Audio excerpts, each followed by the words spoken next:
Hi guys, today we're participating in the Homestead Recipe Collab, and I've got a playlist in the description, so check those videos out because there's tons of really great recipes from other homesteads.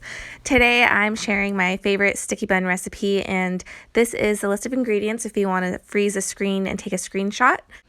Okay, so let's get baking. We're going to start off with the dough first, and I like to warm my milk and combine the milk and the yeast first, and then I set it aside and kind of let it get all foamy. Even though this is instant yeast and you don't have to do this, I still like to do it because it just makes it blend in with the dough or the flour mixture really easily, and it gets that yeast going much faster. And we're not going to set it aside for too long. We're just going to set it aside while we're working on the rest of the dough mixture. So that's plenty of time. But again, you don't have to do this. You can just mix in your dry ingredients with your wet ingredients, and that's totally fine. I'm going to add in the sugar and then 4 cups of flour. And this recipe calls for 4.5 cups. You're going to save that last half cup, so don't put that in just yet.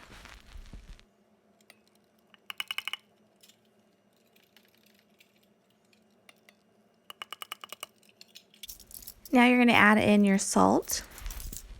Now you're going to add all of your wet ingredients together, which is your 2 eggs and your melted butter or room temperature butter, softened butter, as long as you can work it into the mixture. I just melt my butter, but you want to make sure that you don't bring the butter to a sizzle, so just warm that pan enough to melt it down. Now we're going to add the yeast and milk mixture to our eggs and butter. Now it's time to mix these all together, and you're going to use the dough hook on your stand mixer. If you're not using a stand mixer, then you would have to mix this all by hand. And I'm just going to give this a little twirl to combine all my dry ingredients before I start pouring the wet ingredients in. Now we're just going to pour the wet ingredients in all at one time, and we're going to put this on medium speed. Or you could keep it low and then gently turn it up as the flour starts to combine. Otherwise, you're going to shoot flour everywhere like I usually do. And we're going to keep this on until it's well combined. And now is the time to grab that half cup of flour that you saved. Now we're going to gradually add a little bit of that flour in. Once you've seen that all the flour has combined, you can start adding a little bit of the flour in. Now keep in mind, this is going to be a really sticky dough because it is a sweet dough, and that's totally normal. It's still going to be workable. Your dough should look really elasticy and sticky, so just scrape it all off of that hook because you're going to need every bit of this dough.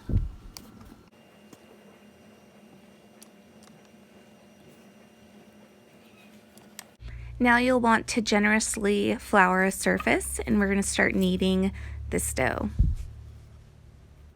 Again, the dough is really sticky, so you'll want to put some flour on your hands. I don't usually put any oil on my hands or anything like that. I just use the flour. And again, I just generously flour the surface, and the dough will pick up all that flour and it'll be less sticky, and you'll be able to work with it just fine.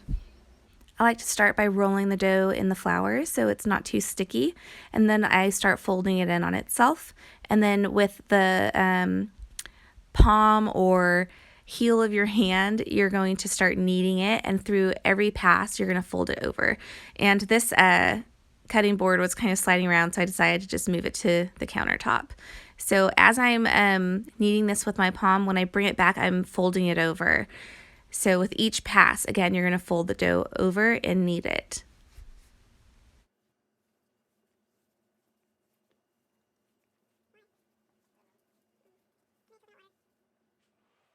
And you'll notice that I start to slam the dough onto the counter, and this is to activate the gluten in the dough so that it can stretch and rise during the proofing phase really well.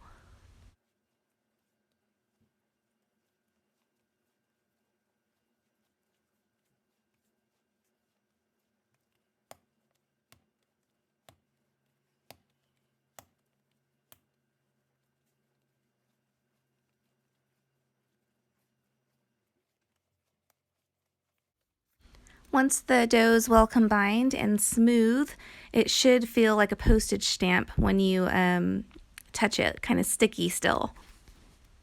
Now you'll want to put this in a well-greased bowl. I use butter to grease my bowl, And then I roll the dough into the bowl a little bit so it's nice and coated with the butter, and then I cover this up, and we're going to proof this until it's about twice its size. Now here's a really, really important tip. You do not want to overproof your dough. The way this works is the yeast that's in the dough is a bacteria, and it starts to feed on the dough, causing it air bubbles and gases inside the dough, and it helps the dough to rise. So they only eat for so long. So you only want this to get to about twice its size, or even a little bit less than twice its size, because we're going to proof this twice, and you want to make sure that the yeast is still feeding for the second proof. Otherwise, you're going to have a really dense cinnamon roll. And there really isn't a time frame for when it reaches twice its size, because it just depends on the temperature of where you're putting it. So just keep an eye on it. Now we're going to start on the filling, and you're going to need your brown sugar and your cinnamon. You can go a little less than what I put for the cinnamon. If you don't like yours with a lot of cinnamon, you could just do 1 tablespoon instead of 1.5. And then you're going to pour your melted butter over your mixture and mix this together really well. And once you're done mixing this together, you're just going to set it aside and let it harden at room temperature, and it will become a little bit stiff. Not too stiff, but stiff enough to spread like frosting when it's ready.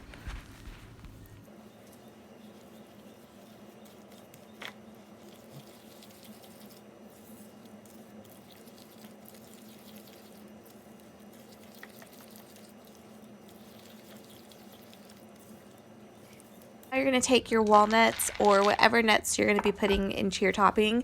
You can use cashews or pecans. Those all work really great. And we're going to chop these up pretty fine, but not too fine. You could leave them whole if you like them like that, but I like mine a little more chopped up.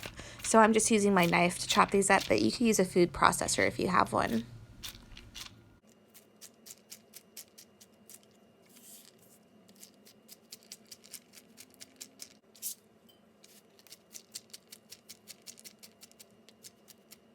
So you can see I've chopped my walnuts up pretty fine here.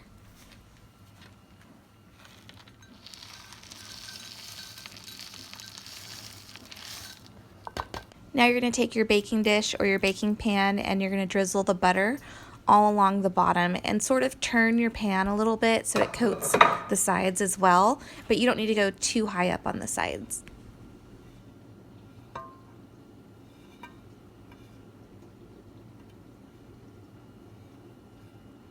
Now you'll sprinkle your brown sugar all along the bottom of the pan and make sure the whole thing is covered. Next, you're going to evenly sprinkle the nuts all over the brown sugar, and make sure again that that is evenly coated, and you're going to use the entire full cup. After that, you're just going to take a pinch of salt and spread it across the whole top of that. Now our dough has proofed to twice its size, and usually you'd punch this down or push it down. I push it down a little bit, but I don't go too crazy with it because I'm going to roll it out anyway.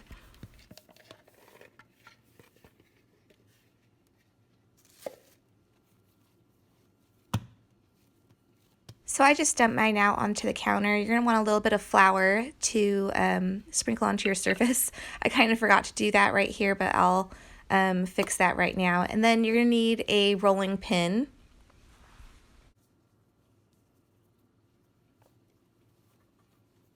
So what I like to do, instead of just starting to roll this all out, I stretch the dough into the rectangular shape that I want, pretty much, and then I roll over it.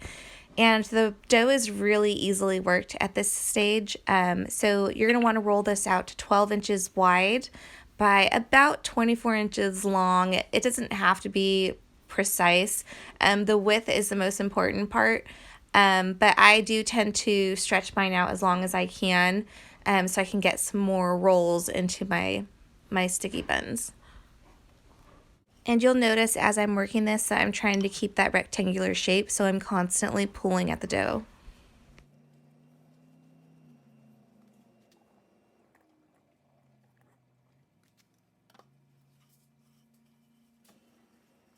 At this stage, I'm just using the rolling pin to make sure that my dough has an even thickness.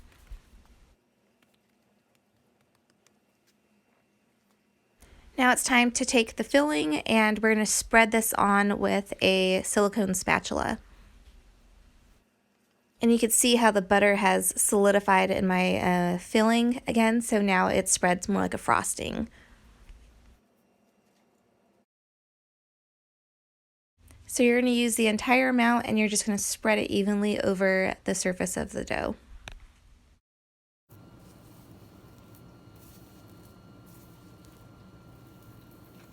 All right, now we're ready to roll. So when you're rolling, you want to make sure that you are not allowing there to be any kind of air pockets. And then if you notice that some parts of the dough are thicker than others, just give it a little pinch or a little stretch. Like I said before, the dough is super workable. So if there's any mistakes or anything's looking lopsided, you can easily manipulate the dough to fix that problem. You'll notice on mine that my dough gets a little bit narrower towards this end. So I've just rolled it back open and I'm stretching it back out so that I don't have that weird end on my roll.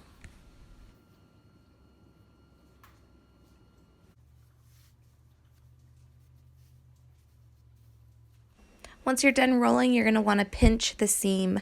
And when I pinch the seams, I pinch really hard and then I kind of mash it together so that it stays closed.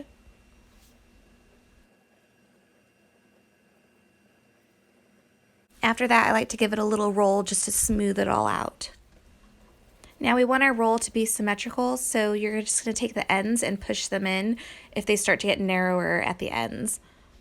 Now we're going to cut these in half and then in half again and again until we have an even amount of cinnamon rolls. And these are going to be a little more than an inch thick, and you're going to end up with one extra roll that doesn't fit in your pan.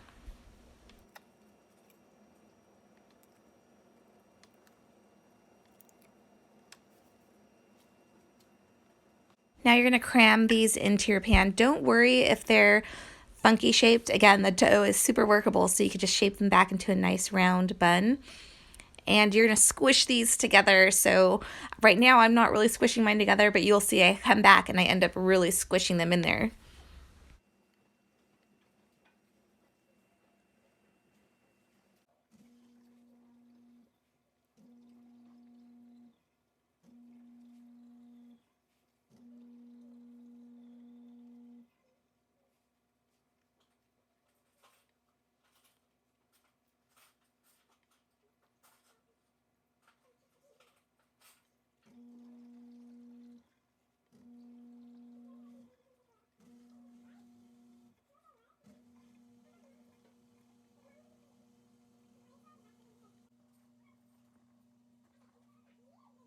Now you're going to cover this and let it proof until all of those gaps are completely closed off by the expanding dough.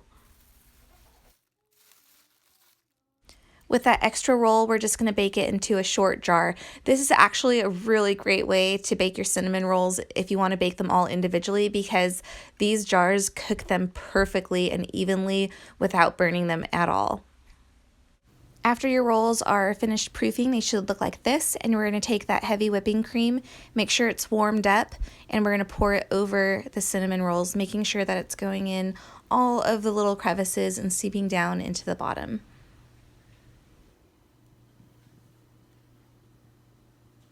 Now you're going to bake these at 375 degrees until the tops have popped up and they're a nice medium to dark brown.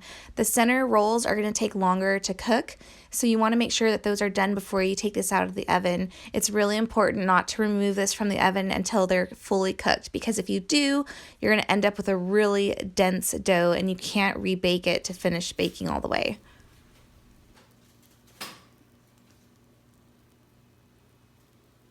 When your rolls are done, you want to make sure you let these cool for quite a while before you pop them out, because they'll still continue to bake while they're in the pan.